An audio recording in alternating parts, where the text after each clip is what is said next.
is this wall destruction stuff going to stop? That's what I want to know. Yep, we are breaking down the walls to unlock all the phonics strategies and to learn how to weave them into all the words that we decode as we read. And just hang in there on all these lessons, because as we gradually get into bigger and bigger words, you're going to find out how absolutely important these two phonics strategies really are. And so they're going to help you read any 5-syllable word without any problem at all. So that's what is so exciting. The thing we're learning to do is just to look at any word and apply those two dividing strategies to the words. And those dividing strategies also signal what sound the vowel might have as well. And so if we look at this word and you see what? You look for what? You look for where the vowels are. Where's the first vowel? Happens to be the A. So you in your mind, you mark it as a vowel, and then the N, of course, is a consonant. The D is a consonant, and the I is a vowel. So what does that tell us? Two things. The A is going to be short. And it also tells us we're going to divide it after that first consonant. So here we are, first syllable, put them in order. Short A is A, so hand. And then we continue to look at the patterns, which we're going to start recognizing just automatically in our head as we read. Vowel, and then C is a consonant, and A is a vowel. What do we know about vowel, consonant, vowel? So those are the two things you want to memorize. You know, what happens with two or more consonants in between two vowels? First vowel is short, and you divide it after the first consonant. But the hard one to remember is with only one consonant between two vowels, then you have a choice. You don't have a choice here. Nope. Two consonant makes it short no matter what, but you do have a choice here. And so we're going to divide it before or after the consonant. And so the first syllable is hand. And then the next syllable, which is vowel, consonant, vowel. So this I could be long, could be short, could be dick or dyke. And then AP at the end, there's nothing to make that A long, so that's going to be ap. So it could be handicap. Handicap is what it is, or handicap, which it certainly isn't. And so being aware of that choice of vowel, consonant, vowel is going to help you decide what those words are. And dividing into syllables helps us put those letters in order. So we take a quick look at the next word. What pattern do you see in that word? Yep, you go to where the vowels are. It's a vowel. B is a consonant. S is a consonant. T is a consonant. And A is a vowel. So what does that tell us? That's kind of the easiest, best pattern of all. Mix those three consonants in between the two vowels. Make sure that A is short, that U is short no matter what. And then we divide the word after the first consonant. Short U is so that's easy for this first syllable. Sub. And then we have vowel and a consonant and a consonant and a vowel. Remember when we had vowel, consonant, vowel? We don't divide it. Why not? Because the E at the end doesn't make a sound. So you wouldn't say stancy. Nope. What sound C going to have? Is there E, I, or Y after it? There is. So it has an S sound. And A is going to be short, of course, because of those two consonants. So you put those letters in order. Stance. So substance is what that word is. Take a look at the last one. Where do you see the first vowel? Right here, isn't it?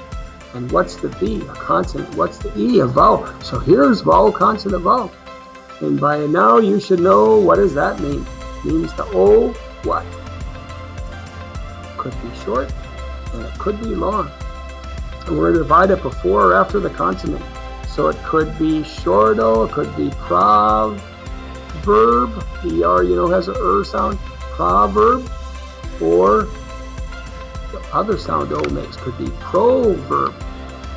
And obviously we've heard the word proverb. So that is what that is. So this is how cool and easy this gets. And the more we get into longer words, the more you're going to realize, oh my gosh, these strategies help me read anything.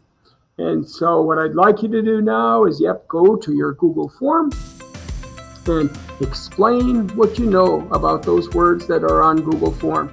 Because that's the biggest part, is if you can explain those strategies, then most certainly you can use them.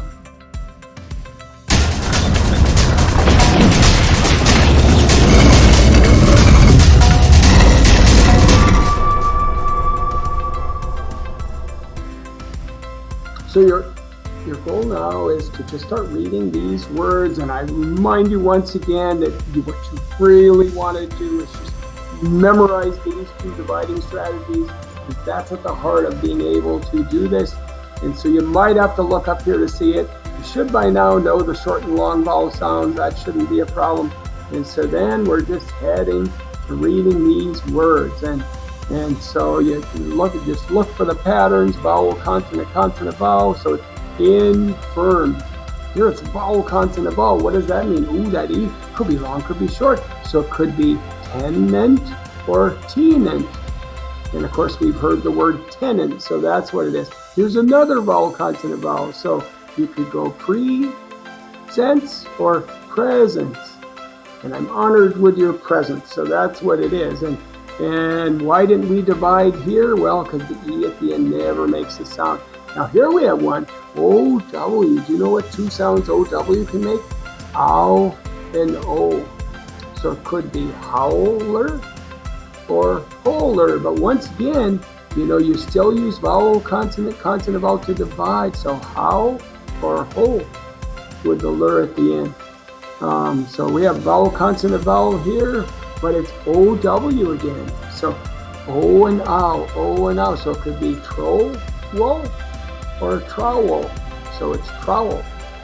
And then once again, so you just keep dividing all those words, and keep in mind the C rule, which if you have need of, we can go to a lesson just on that. And so what's after this C?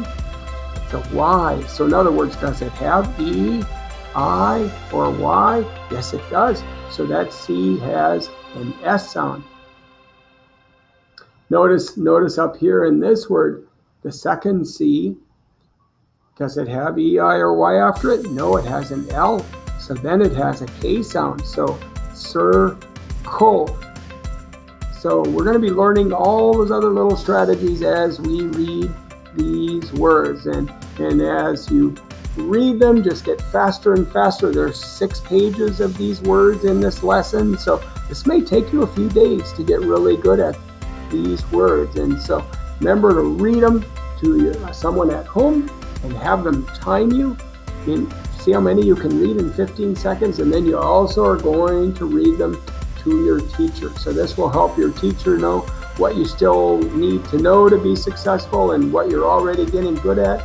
And so we want to get you through all these strategies, all these lessons as fast as we can, but still having you achieve mastery. So that is our goal. So thank you for hanging in there and for becoming an amazing reader.